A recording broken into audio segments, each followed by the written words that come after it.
Hi everybody, welcome back to Principles in Curriculum Design. My name's Alex Ford, I'm a Schools History Project Fellow and a PGCE tutor at Leeds Trinity University. As with all previous sessions, I'm including any relevant links to documents just down in the description below, so you can download those, and I hope you enjoy this session. Right, just to give you a quick update on where we've been. Hopefully you've watched the previous episodes of this series and you know that we've covered some issues around why we're all talking about curriculum at the moment. We've looked at different models of thinking about curriculum, traditional, progressive, what Ofsted are wanting. And then we looked at this idea of a disciplinary approach to curriculum.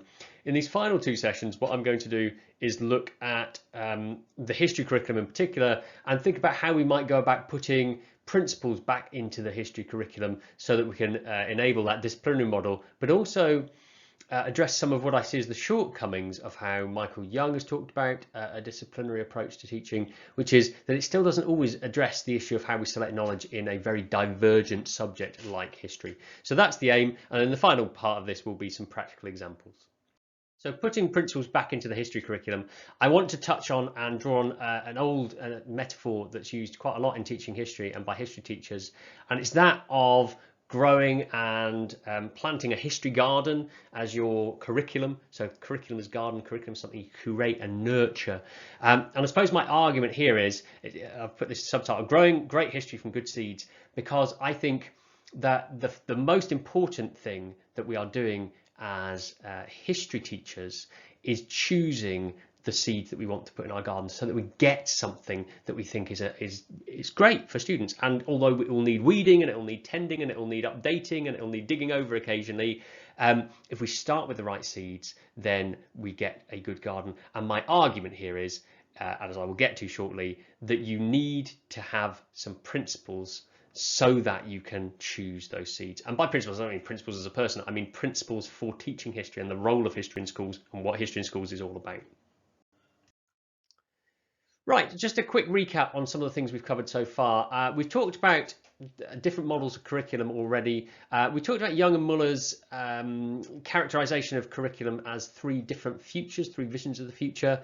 And we said that they said a future one view of curriculum is basically the future will broadly be the same as the present. It leads to a very traditional curriculum and it's about power and maintaining power. In future two, the idea being that the future would be wholly different to the present. It led to a more progressive type curriculum, which kind of rejected knowledge as an exercise in power and promoted generic skills. And we said both of those views of curriculum were problematic, and both of those views of the future were probably quite problematic as well. And Young and Muller argued that in a future three model, you would have something that was more like a disciplinary curriculum, so that the future would be seen as something that would be different from the present, but that would come out of it. So there would be connections with the past, but it could be changed. So therefore, social justice becomes a big issue in that kind of thinking. And he argued that in order to alleviate the problems of knowledge, so that pupils would first of all need knowledge, because there would be connections with the past, but that you alleviated the problem by placing the discipline as a mediator of that knowledge, and the discipline would help you decide which knowledge you should include in a curriculum.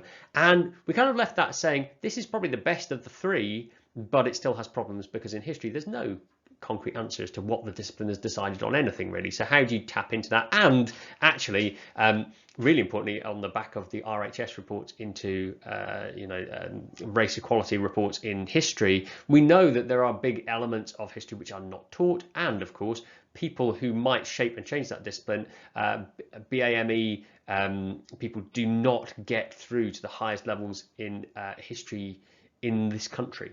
So there's kind of this endemic problem in the way that history is done in this country, which silences people's voices. So even if the discipline could tell us what powerful knowledge there is, it would still be a kind of exercise in power because that discipline is not as open as it should be and needs to be. So if you haven't read the RHS report, I really would recommend that as well.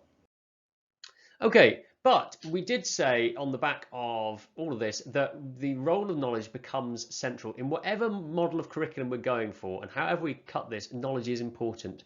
Knowledge is vital because it gives us power, but it's also vital because it's generative and it helps us think. And we looked at examples of how knowledge helped us think, and I'm going to show you another example of that that's very history specific now.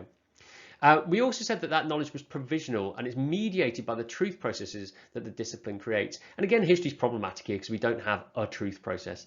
Lots of people have methods in history that they try to use to establish truth, but there's a broad agreement that you need to be able to use your source materials in order to address questions and be able to provide some at least defensible conclusions, so that there is something we can say that is historical about the method, even if it's not an historical method, but historical methods.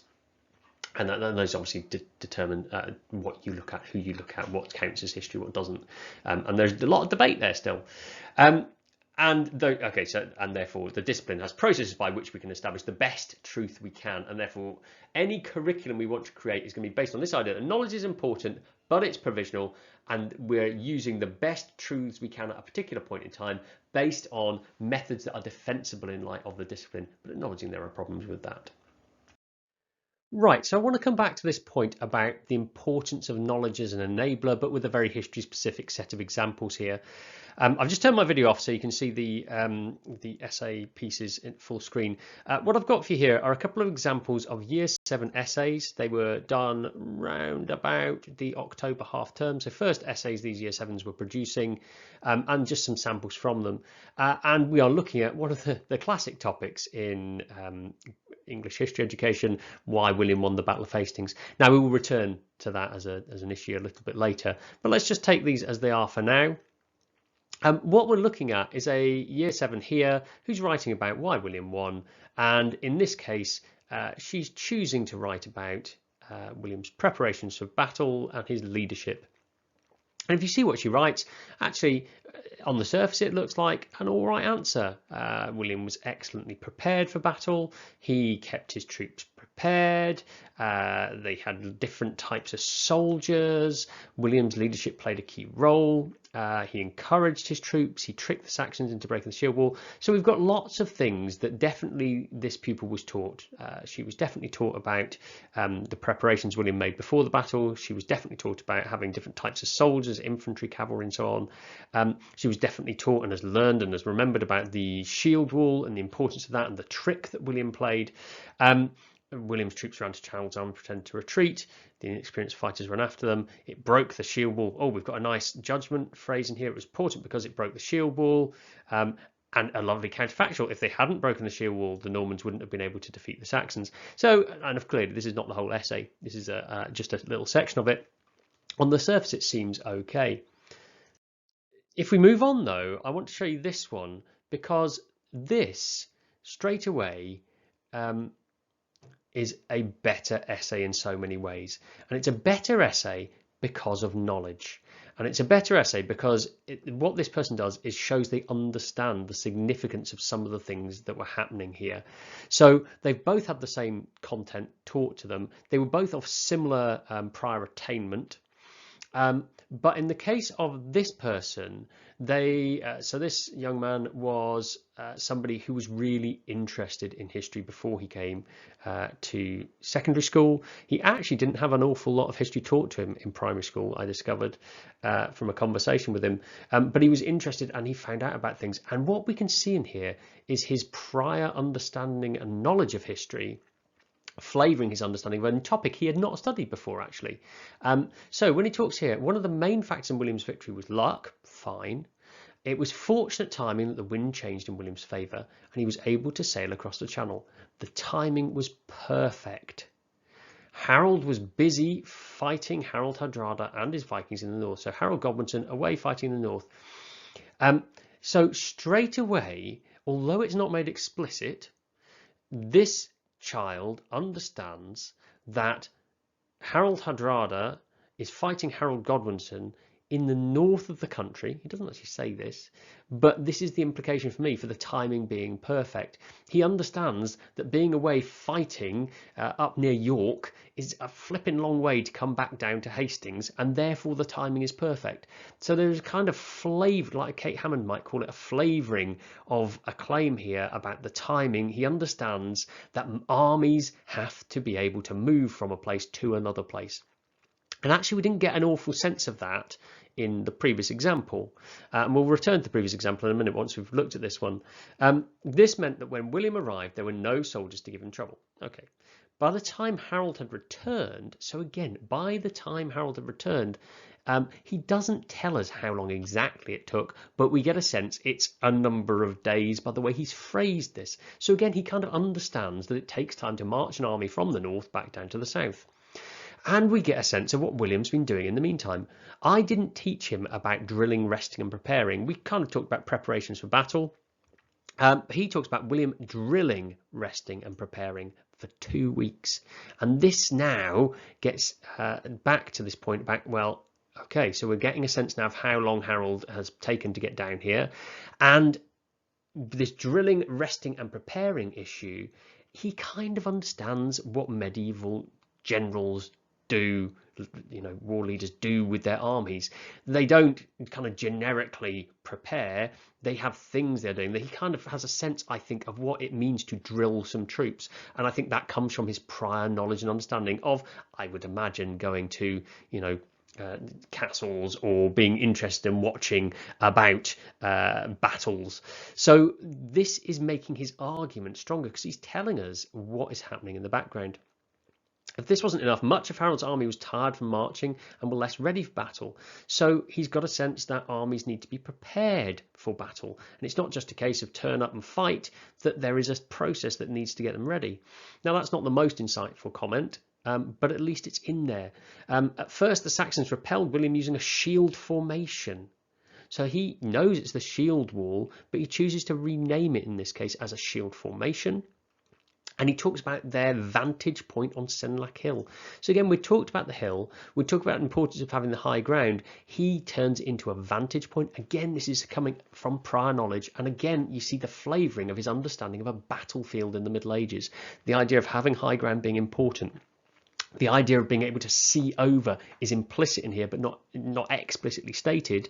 But the fact he calls it a vantage point tells me an awful lot about what he knows about the importance of having that hill. And then, but when William tricks the Saxons to break the shield wall and leave the hill, it costs the Saxons their last great tactical advantage. So here, he's not fixated as the last person was on the trick. He's fixated on the importance of that trick, which is losing the hill. And therefore, again, he shows his prior knowledge, his prior understanding of how battles functioned. He doesn't have a simplistic understanding of medieval battles. His understanding is based on some prior knowledge, I think. And it comes to fruition here when he talks about on the open fields, this is the proof of the loss of the advantage. The Norman soldiers were easily able to slaughter the tired Saxon fighters. And he brings together several factors. The Norman soldiers having the advantage on the flat ground, and then the Saxons he'd already mentioned being tired. So what we see is he understands how medieval battles were fought, and that makes this a lovely paragraph in a great essay actually, in which he talked about Norman cavalry and all the other factors that go into this as well. It really illustrated his prior knowledge. What it illustrated for me as a teacher is that I did not teach them enough about how medieval battles work to enable all of them to write something of this quality, and that was shown really clearly in the example we looked at previously. So if we just return to this again, just for a comparison for just a second, look at the weaknesses, because there are gaps that I, as a teacher, did not fill in with knowledge. I relied on the prior knowledge that students came with, or rather I didn't think enough when I did this about the prior knowledge students came with, and didn't feel enough about the way medieval battles functioned. And that's, for me, why this student didn't do so well. So when she says William was excellently prepared for the Battle of Hastings, she doesn't know how medieval generals prepared, because I didn't teach her that. So she says he did many things such as keep his troops prepared and ready for battle all night long. That really doesn't make a lot of sense. It's kind of, I get this image of William sitting around with troops just waiting to jump on Harold when he somehow turns up. There's no sense of how battles are arranged and fought. When she talks about he has different layers of soldiers, I taught her they had different types of soldiers. I didn't really look at the importance of those, how formations worked, how you might use formations as a medieval general to look at advantage. When she therefore doesn't do much more with that paragraph. And when she goes on to talk about William's leadership, so we get this idea he encouraged his troops, and it feels a bit more like I don't know, like the way a teacher might encourage a student, rather than how troops are whipped up into a frenzy by leaders, or how in the face of the odds of coming up against a shield wall again and again and again, troops might become disheartened, or how that might feel. She hasn't not lived this battle, because that's not quite the right word, but she hasn't mentally lived this battle in any way, because again, I haven't given her the knowledge of how medieval battles functioned, why it was difficult to fight against the shield wall, how these troops might have felt in a battle that went on all day.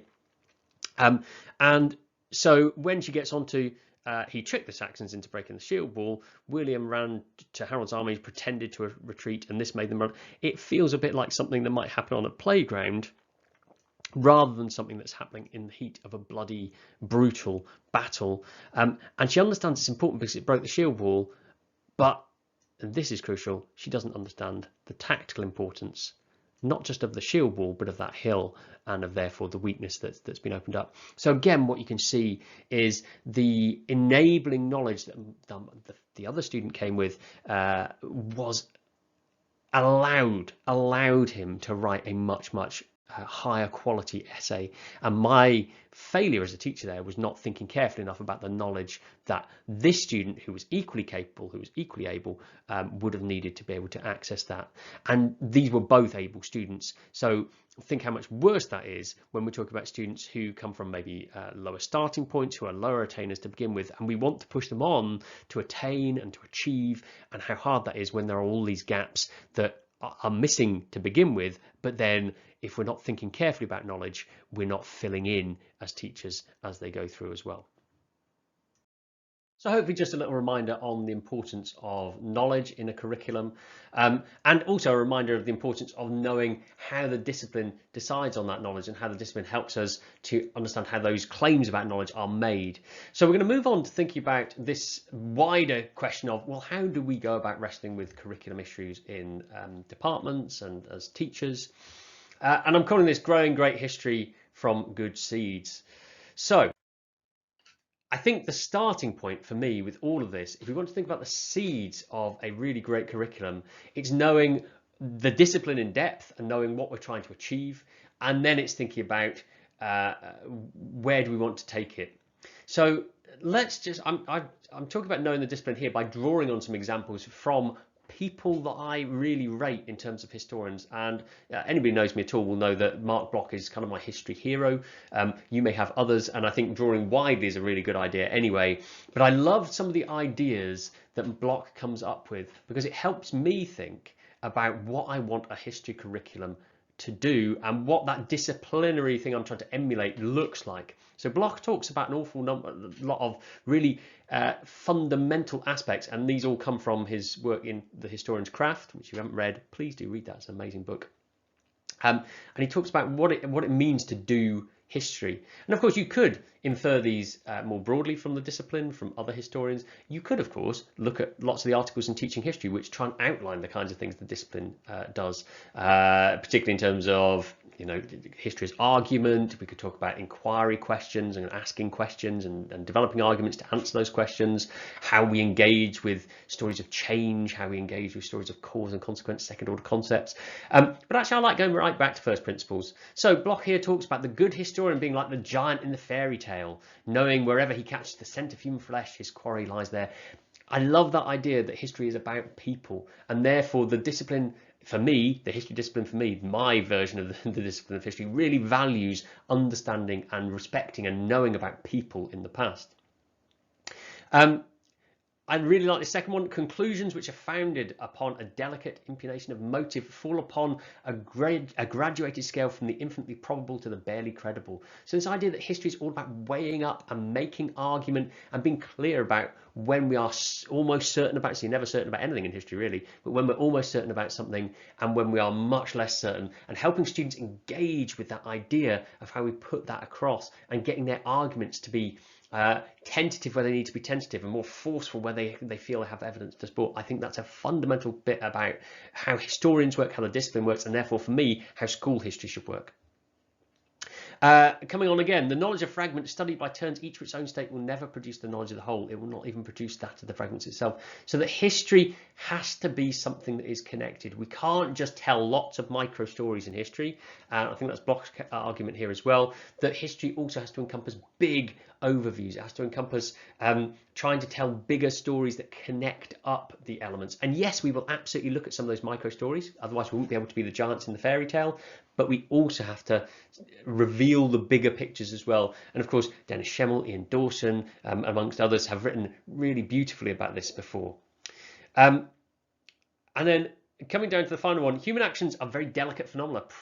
Properly translating them into words to fathom them rightly, great delicacy of language, precision shadings of verbal tone are necessary. And I like this idea that also what we're doing in history is not just making argument, but helping students to craft answers and craft arguments using language carefully and judiciously and beautifully in some cases. So I love that idea that we are helping students to see the beauty in argument in history through the use of language. And of course, we could look at people like Jim Carroll or James Woodcock, who've written, again, beautifully about these kind of things, Paula Worth as well, and loads of others I could talk about here. So these for me are just some of the guiding principles. And then also other things from the discipline about the kinds of arguments that historians have, as I mentioned before, about change, about cause, about significance, about arguing about why things have been interpreted in the way that they have. All of those give us a grounding. And there is a wonderful new series in teaching history called What's the Wisdom On? And I think if you haven't looked into that, have a look at those, because it will give you some grounding if you're a bit unfamiliar with this, into what are we trying to do in school history that mirrors the discipline. And I just wanted to bring up one of my all-time favourite parts of what Bloch talks about in The Historian's Craft. And I think this speaks so well to what we've been talking about in terms of having a principled approach to disciplinary history, and it speaks to that idea of what the discipline is for. And he talks here, and of course Bloch was writing in the context of the Nazi invasion of France, the fall of France, as a Jewish historian living effectively undercover, and by the time he's writing The Historian's Craft, fighting as part of the French resistance. And of course, any of you who know the story of Marc Bloch will know he was executed for his part in that. He talks here during the midst of this Nazi invasion of his beloved country, actually. He says, it's a scandal that in our own age, the critical method is so completely absent from our school programs. History may reckon among its most certain glories that, by the elaboration of its technique, it has pioneered for mankind a new path to truth and hence to justice.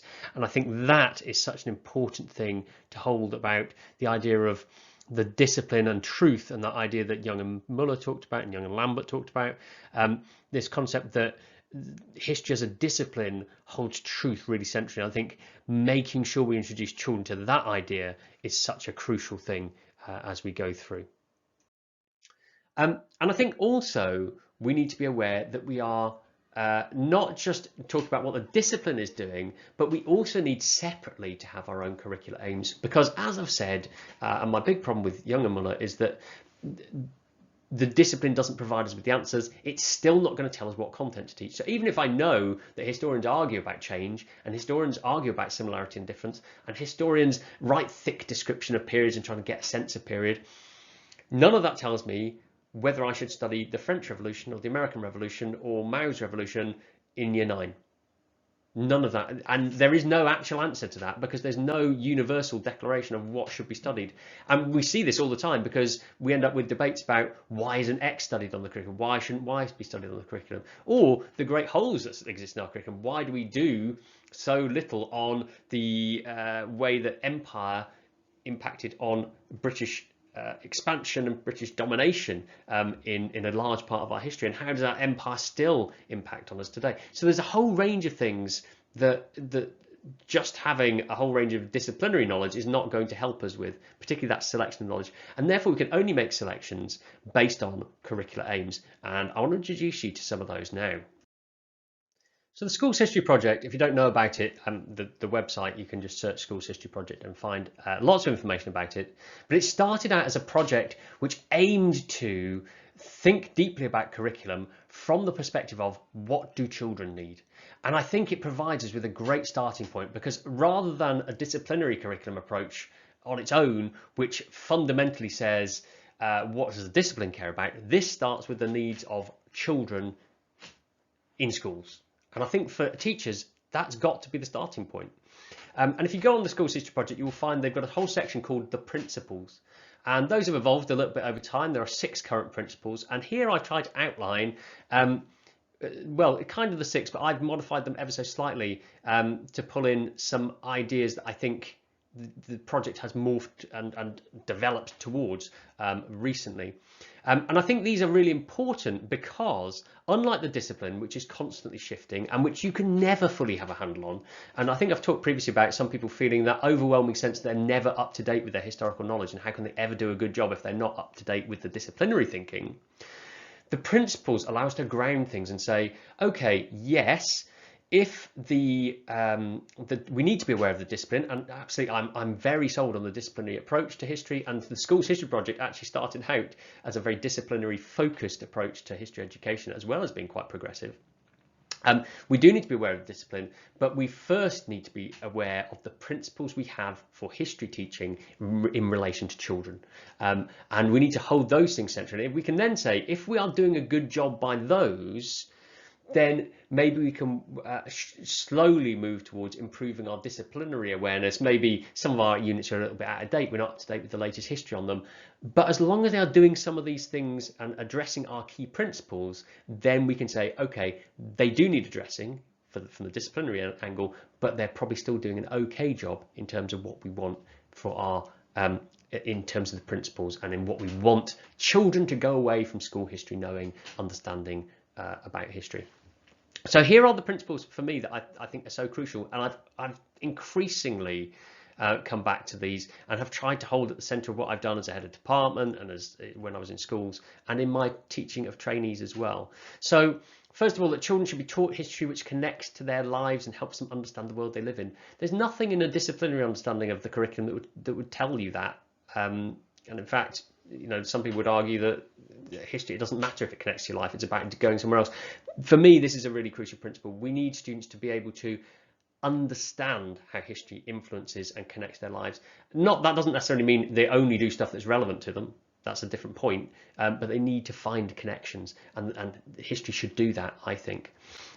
Children should be enabled to understand the processes by which historical knowledge is formed, framed and challenged. And this one is the disciplinary one, really. And the Schools History Project was pioneering in bringing the methods of historians into the classroom. And that's still fundamental here. And it echoes that idea of Michael Young's about knowing the truth processes of a discipline. So that's right here, and it's been here since the 70s.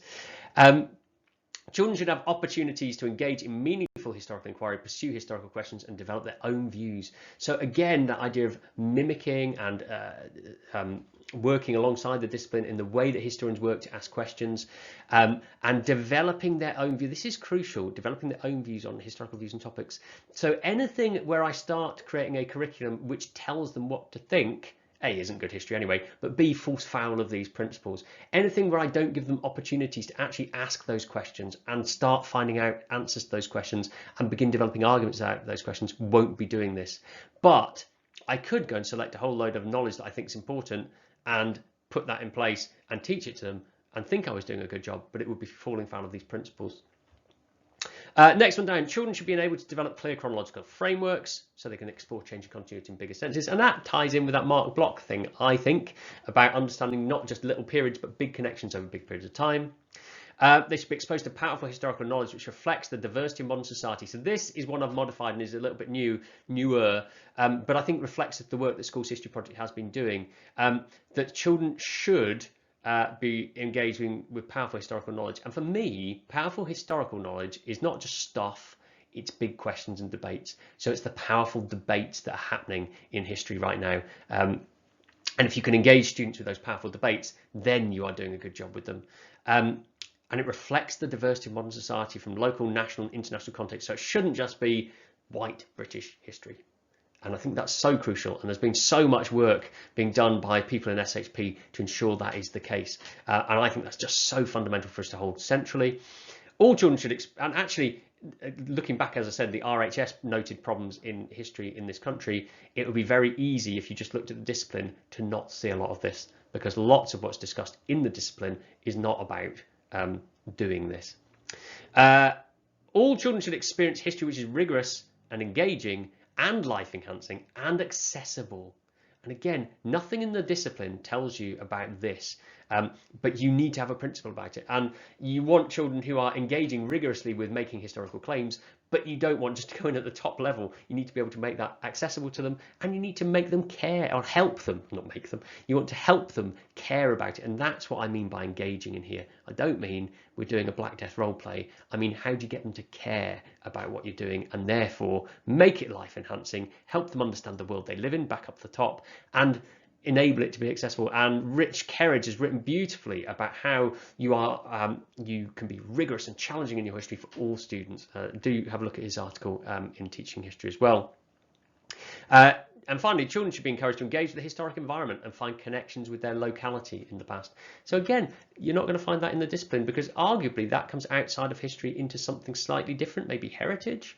But actually, it's been a principle of SHP from the beginning that children should engage with history around them. And therefore, I want that as a principle to guide my curricular thinking. So, in summary, yes, I want my curriculum to be based in the discipline, but I also want it to address particular goals and principles. And those two things together are going to help me decide what content I should include. And now I can decide whether I'm studying the French Revolution or the American Revolution or the Indian Revolution, first Indian War of Independence maybe, in 1857. Because I've got these guiding principles to help me make that decision in a justified way. And I might say, yes, I am going to study the War of Indian Independence, the First War of Indian Independence, because we need to focus on empire. Children need to understand how empire has impacted the world, still impacts the world, and that will allow us to engage in the processes of historical inquiry, and it'll allow us to engage with causation and consequence and significance. And it allows us to look at those broader contexts. And therefore, these principles, rather than the discipline, the principles help me make the decision on what to include in the curriculum. And that is, for me, the fundamental bit here. So setting out the key features, we need to draw on both the discipline, but also, crucially, our principles. So when we're deciding what to include, we need to think about, well, which big stories do we want to include? What will our principles guide us to include in that? Which key events and people? So do we want big stories about authority, democracy, migration? What's crucial? What don't we have at the moment, which we maybe should? Migration is a massive one that was not in my curriculum and probably should have been. And since then, I've written some things on migration, and now I really think it should have been in there. Particularly if you don't study it, you can study migration actually at GCSE. It's a brilliant GCSE unit, but not everybody does. And not all students, of course, take GCSE. Half a student don't. So how do they get their story of migration? Which key events and people? Well, again, go back to our principles. They'll help guide us what we include. Yes, students need to understand the story of the country they live in, but they need to understand its connections and interconnections. That was one of our principles. Which fascinating little stories? And again, whose stories do we choose? At the moment, I'm really trying to focus on choosing stories from people who we wouldn't normally see. So that might be women's stories, because they're often excluded from lots of books, textbooks, history books. So it might be looking at Margaret of Anjou, looking at medieval power. It might be looking at Margaret Clitheroe, looking at the Reformation, for example. It might be we look at Susie King Taylor, who was an ex-slave and a black nurse during the American Civil War, as a way of looking at that experience and therefore putting her experience as a way of exploring the wider Civil War. Or Ida B. Wells, for example. Which recurring ideas do we need to focus on? And again, our principles might guide us with this, because we want to think about which recurring ideas will help children understand the world they live in, which recurring ideas will help them understand not just Britain, but the connections with the wider world. So that and which wider ideas are being discussed in the discipline as well at the moment. What's being focused on? Identity is a major recurring idea, I think, in the wider discipline of history at the moment. And of course, which specific disciplinary ideas do we need to cover? So second order concepts, but not being driven by those, maybe. So not saying we must have a causation unit, we must have a change in continuity unit, but asking, what are historians asking about at the moment? So if we're focusing on, we want something on Norman England, say, what are historians actually talking about? Very few of them are talking about, why did William win the Battle of Hastings? So just to summarise so far, we've said that knowledge is important in a curriculum. We've made the case, I think, that it's really important, if you're going to have knowledge in a curriculum, you also need to know how that knowledge is produced. And if you want to understand how that knowledge is produced, then you need some elements of your curriculum which are effectively looking at the way the discipline functions. So you're looking at a disciplinary focused curriculum. We've also made the point that if you want to create a really powerful curriculum, that it's going to require thought. And we've come back to this analogy of the history garden, that idea we're creating something wonderful and living that students can go and enjoy, and hopefully teachers can enjoy teaching as well. So when it comes to planning a garden, principles like the Schools History Project principles, and for me always the Schools History Project principles, help me make the decisions about what seeds are going to go in my history garden. And that is the first absolutely crucial step, because it's the bit that sets out the big picture. It tells me what's possible, what it is, and what it might look like in the end. But once we go beyond that, we also needed to move into the stage where we are thinking about planning that garden in some depth and thinking about how it might look in reality. So I've got my seeds, I've selected those, I know what could go in that garden, and then my next job is to set out my layout. What is it going to look like? How am I going to experience this over time? And so we've used various metaphors for this, of course, over time, but planning that curricular garden is the next step. And I suppose one of the challenges with this is how to do that in a way that is straightforward enough that allows you to do it in the limited time frames that often we have in schools as well. And so keeping it simple is, at the start at least, is probably a good point, and then building on it and keeping coming back to it and tending it over time is probably the most important thing afterwards. So with a sense that our principles are guiding us to some extent, we're now at a point where we can start to look to the discipline to guide us more in a more concrete way on what we might actually include. So let's take, for instance, that example of the Norman Conquest, which we touched on already, and we think about, well, what are historians arguing about? They're not really, as I've said already, arguing about why William won the Battle of Hastings, and yet so many schools, and my school, when I was a head of department, did this as well, look at that because it's a causal question and it's early in year 7 and we want to do something causal.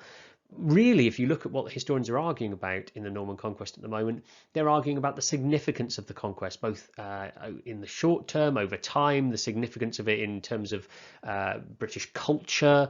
So there's lots of things around that. There's lots about change and continuity before and after the Norman Conquest. Was it really such a massive change? Which bits changed enormously? So particularly the shifting of trade towards France, for example, the creation of a cross-channel monarchy, but actually huge amounts of continuity in the way that England was actually ruled. There are all sorts of really interesting questions which we could be thinking about in terms of the Norman Conquest, which we currently aren't. And actually our principles might guide us to ask questions about change in the Norman Conquest, because we want children to understand the world they live in, for example, or the diversity of human experience in a more concrete way. And that might then lead us to look at the discipline and say, well, what is Mark Morris arguing about the Norman Conquest? What is Robert Bartlett arguing about the Norman Conquest? And how might that help us shape a useful unit on the Norman Conquest if we're going to include it, and if our principles have guided us to include it? Okay, I've actually begun to talk about this one already, but so I've covered the first few of these points. Norman Conquest, yes, what are historians currently talking about? What disciplinary focuses are they taking? Lots of it is about significance, actually. What knowledge would therefore be powerful to include? So if we're talking about the significance of the Norman Conquest, actually the specific events of the Battle of Hastings and Senlac Hill, they might be a nice story, but they're not the fundamental things to talk about if we think about the significance or the way that the Norman Conquest changed England. We're then actually looking much more at the aftermath and the way things unfolded into the early Angevin rule and then beyond as well. And then we can start thinking about, well, how should we teach that? How can we test that? How will that knowledge support future learning? So we might say, well, that focus on the significance of the Norman Conquest and the ideas that we put in about the way the kings functioned and the way that kings after William were major landholders and were the sources of landholding power, how that feeds into the growth of towns in the 13th century, for example, how it feeds into challenges to royal authority through rebellions, how it led to challenges to royal authority through rebellions from barons, of course, but also from rebellions from the people. So how are those things going to come up again? And of course, what's the most appropriate way to draw students' knowledge together about that, and not just defaulting to getting students to answer a GCSE style exam question, which may well do a job, but isn't necessarily going to allow them to wrestle with the really important question you might be asking. So if we're saying, how far did the Norman conquest change England? We might be doing something very, very descriptive. Or in what ways did the Norman conquest change England? It might be a very thick description of changes, not an analytical type essay. So that's a quite different approach to many GCSE questions which don't ask for that kind of input. Equally, you could do something incredible like the way in which Rachel Foster asked about the changes that happened in the civil rights movement, for example, and got students to produce this beautiful roadmap, this great metaphor for change that was happening in the civil rights movement. So there's lots and lots of options. And I think once you start thinking about the principles, we say, okay, we want something that's going to be engaging. It's going to want to get students into that argument. What's the best way to involve them in that argument? Sometimes a different outcome activity is the answer to that as well. And once you've started to wrestle with those things, you can then get into the outlines. So what will the journey look like in outline? Or rather, what will the journey look like? I'm going back to my old metaphor here, but what will your plan look like? What will your garden look like? This is kind of an overview for how that might look. And that then gives you an opportunity to go and have a look at that and say, is this doing the job? Go back to the principles. Is this fulfilling the principles that we started out with, those SHP principles or whatever you've gone with, and testing it against that? And then finally, you kind of get into this question of, well, what kind of design is actually emerging when you do this? And if it starts to look a little bit like this, you know, a kind of pub garden chat between Neil Ferguson and Michael Gove with some flag waving and plenty of warm beer, then you might want to rethink it and say, well, this is clearly failing some of the tests that I had in my principles. But again, the discipline won't tell you that, because there's plenty of disciplinary approaches which would emphasize a really heavily British story. You've got to have principles first to enable you to make those content choices and decide what's important, and then you can engage with the discipline and decide what's best to include. So for me, that is so crucial. And if it does look like this, you might want to just, you know, run. Okay, so I'm going to finish this section by thinking about this question, because quite often what I will come back to at this point is many people say, well, it's all very nice doing this lovely lovely Key Stage 3 curriculum, for example, but how does that help me at GCSE? You know, taking out GCSE questions at Key Stage 3 just means my GCSE students have to learn that later. And I suppose my answer to this is a really good Key Stage 3 curriculum underpins and enables students to perform well at GCSE.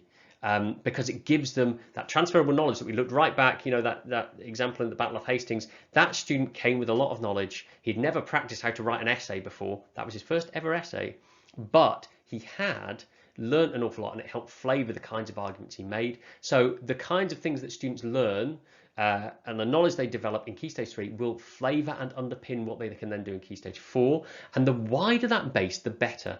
So there is a kind of tendency, and when I was at school, certainly, we studied the Nazis 3 times in an effort to get us the best grades. But actually what it did is just narrowed our ability to talk broadly about history and understand history in the broader sense, because we only had one set of examples to look at, or a very narrow set of examples to look at. And I think there's this, I like this proverb, and I really hope it is a real proverb, Greek proverb. Society grows great when old men plant trees in whose shade they will not sit. And I love that idea that sometimes planning a really great Key Stage 3 is setting up and planting these seeds for things that may not come into fruition, or you may not see the fruits of them even, but you're setting up something that hopefully in the long term will be good for students. And that long term might not be GCSE, it might be later in their lives when they look back at their history education, they go, actually, do you know what, I had a really good history education. My teacher was great and they exposed me to all this amazing stuff, and you know, maybe I didn't appreciate it at the time, or maybe I didn't quite get it at the time, or maybe it didn't lead to a GCSE grade, but actually it's given me something valuable in my life. And if you watch my previous session where we talked about Mark Twain, I think that's the same kind of idea, that his learning to be a riverboat pilot gave him meaning. And I think really great subjects in school can give people meaning, and they do that by being rooted in the discipline from which they come, and therefore not becoming propaganda, and actually giving students knowledge, not ignoring knowledge. And they also do it by being based in principles that guide and show us what we could, should, and might include. And I think if you want to see this in action, I'm going to talk about how I've done this in action. But if you haven't yet looked at the curricularium stuff that Will Bailey Watson put together, go and have a watch of some of those videos. Go and watch people like Hannah Cusworth talking about planning and replanning her curriculum, and just small units of her curriculum actually, based on some of the realizations she had from reading. Those are amazing things to watch because it's exactly what I'm talking about here, happening in action. Anyway, I hope you've enjoyed that. I hope it's a good starting point for you thinking about curriculum in history, and if you go on and have a look at the next one, I'll show you some examples of how I've put that into action in various places.